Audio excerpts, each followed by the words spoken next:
नमस्कार। इस एक्सप्लेनर में आपका स्वागत है। आज हम एक बड़े ही दिलचस्प इकोनॉमिक आइडिया को समझेंगे। एक ऐसा आइडिया जो कहता है कि एक देश की सबसे बड़ी कमजोरी उसकी सबसे बड़ी ताकत बन सकती है। चलिए देखते हैं कैसे।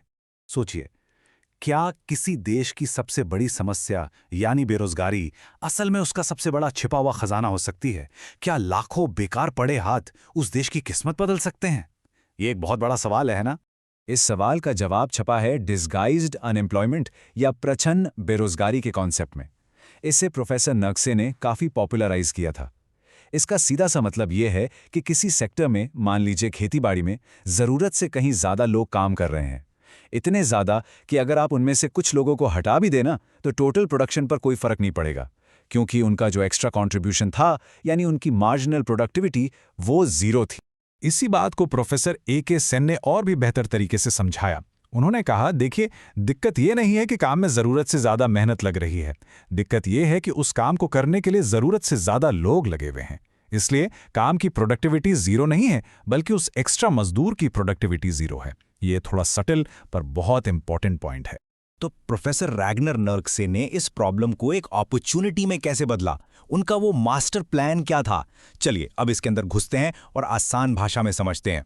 अंकारा मानना था कि खेती में लगे ये जो एक्स्ट्रा लोग हैं, जो टेक्निकली कुछ प्रोड्यूस नहीं कर रहे हैं, वो असल में एक छिपा हुआ सेविंग पोटेंशियल है। हाँ, आपने सही सुना, एक छिपी हुई बचत, एक ऐसा खजाना जिसका इस्तेमाल देश के विकास के लिए यानी कैपिटल फॉर्मेशन के लिए किया जा सकता है। अंकित, प्लान सुनने में बड़ा सिंपल था पर बहुत पावरफुल। स्टेप 1, इन एक्स्ट्रा लोगों को खेती से निकालो और उन्हें कैपिटल प्रोजेक्ट्स जैसे सड़क, बांध या फैक्ट्री बनाने के काम में लगा दो। स्टेप 2, क्योंकि ये लोग सरप्लस थे, खेती का प्रोडक्शन तो उतना ही रहेगा। तो इसका मतलब जो खाना ये लोग गांव में खाते थे वो अब बच गया।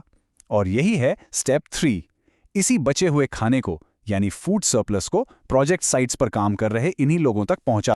और इस तरह बिना कोई नया पैसा छापे, बिना किसी से लोन लिए, देश में कैपिटल फॉर्मेशन यानी पूंजी निर्माण हो सकता था।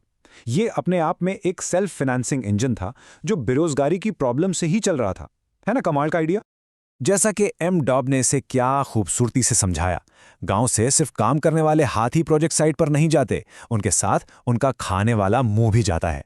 और जब गांव में खाने वाले लोग कम हो जाते हैं तो जो खाना बच जाता है उसे उनके पास भेजना पॉसिबल हो जाता है। ओके, अब तक ये सुनने में तो एकदम परफेक्ट सॉल्यूशन लग रहा है, लेकिन जैसा हम जानते हैं, जब थ्योरी जमीन पर उतरती है तो अक्सर कई मुश्किलें सामने आती हैं। तो ये जो इतना आसान सा प्लान लग रहा है, इसमें आखिर क्या क्या प्रैक्टिकल प्रॉब्लम्स आ सकती हैं? चलिए एक एक करके इनकी बात करते हैं। सबसे पहली दिक्कत है लीकेजेस की। अब ये क्या चीज़ है? सोच के देखिए, जिन लोगों को नया नया काम मिला है, हो सकता है वो पहले से बेहतर या ज़्यादा खाना खाने लगें। Fair enough. पर इतना ही नहीं, जो किसान गांव में पीछे रह गए हैं वो भी शायद सोचेंगे, अब खाने वाले कम हैं तो थोड़ा हम ज़्यादा खा लेते हैं। और ऊपर से गांव से प्रोजेक्ट साइट तक खाना पहुंचाने का ट्रांसपोर्ट कॉस्ट भी तो लगेगा।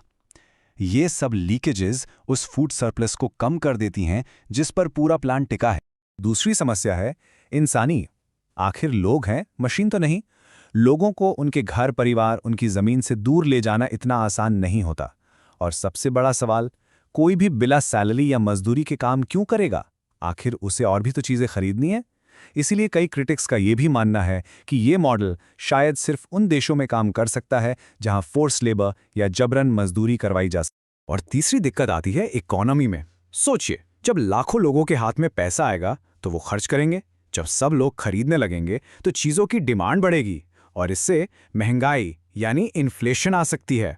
इससे देश के इंपोर्ट्स बढ़ सकते हैं और बैलेंस ऑफ पेमेंट्स पर प्रेशर आ सकता है। उल्टा, बेचने के लिए जो अनाज मार्केट में आ रहा था वो बढ़ने के बजाय घट भी सकता है।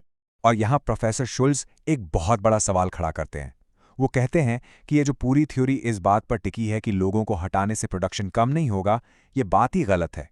उनके मुताबिक किसी भी गरीब देश का ऐसा कोई डेटा नहीं है जो ये दिखाए कि आप खेती से 5% लोग भी हटा दें और प्रोडक्शन ना गिरे। ये एक बहुत बड़ा काउंटर आर्ग्यूमेंट। इनफैक्ट कई स्टडीज तो ये कहती हैं कि डिस्गाइज्ड अनएम्प्लॉयमेंट 20 से 25% नहीं, बल्कि शायद 5% से भी कम हो सकता है। अब इसका साफ मतलब क्या हुआ? मतलब ये कि जिस छुपे हुए खजाने की हम बात कर रहे हैं वो शायद उतना बड़ा है ही नहीं जितना सोचा गया था। तो आखिर इस थियरी का सच क्या है? इतनी सारी कमियों और प्रॉब्लम्स के बाद क्या इसे पूरी तरह से बेकार मान लेना चाहिए? सच, जैसा अक्सर होता है, कहीं बीच में है। देखिए, एक तरफ है विकास का एक जबरदस्त पोटेंशियल, बेकार पड़े लोगों को काम पर लगाकर देश का निर्माण करना, और दूसरी तरफ है इसे लागू करने की जमीनी चुनौतियां, इतने बड़े पैमाने पर ऑर्गेनाइज करना, महंगाई का खतरा और सोशल डिस्ट्रप्शन का रिस्क। और यहाँ प्रोफेसर खुसरो एक बहुत काम की बात कहते हैं। वो कहते हैं कि असली मुद्दा पोटेंशियल का नहीं है, पोटेंशियल तो है, असली मुद्दा है ऑर्गेनाइजेशन का और एफिशिएंसी का। अगर सही ढंग से ऑर्गेनाइज किया जाए तो इस पोटेंशियल को हकीकत में बदला जा सकता है। उन्होंने इसे लागू करने का एक प्रैक्टिकल रास्ता भी सुझाया। स्टेप 1, वर्कर्स को उनके अपने ही खेत में कैपिटल बनाने के काम पर लगाओ। इससे उन्हें कहीं जाना नहीं पड़ेगा और वेजेस या महंगाई की समस्या भी नहीं होगी। स्टेप 2, फिर गांव के अंदर ही प्रोजेक्ट शुरू करो और वेजेस में पैसों की जगह नॉन फूड आइटम्स दो। और आखिरी कदम, जब दूर के प्रोजेक्ट पर लोगों को भेजो तो इस बार मजबूत आर्थिक पॉलिसीज के साथ भेजो ताकि इकोनॉमी पर बुरा असर ना पड़े। और यही इस पूरी चर्चा का सबसे बड़ा टेक अवे है। नुर्क्सी की थियरी ने हमें एक छुपे हुए खजाने का नक्शा तो दे दिया, पोटेंशियल तो है, पर असली सवाल आज भी वही है, क्या एक डेमोक्रेटिक दुनिया में बिना किसी जबरन मजदूरी के इसे अंजाम देने के लिए जरूरी ऑर्गेनाइजेशन और एफिशिएंसी लाना संभव है? इस पर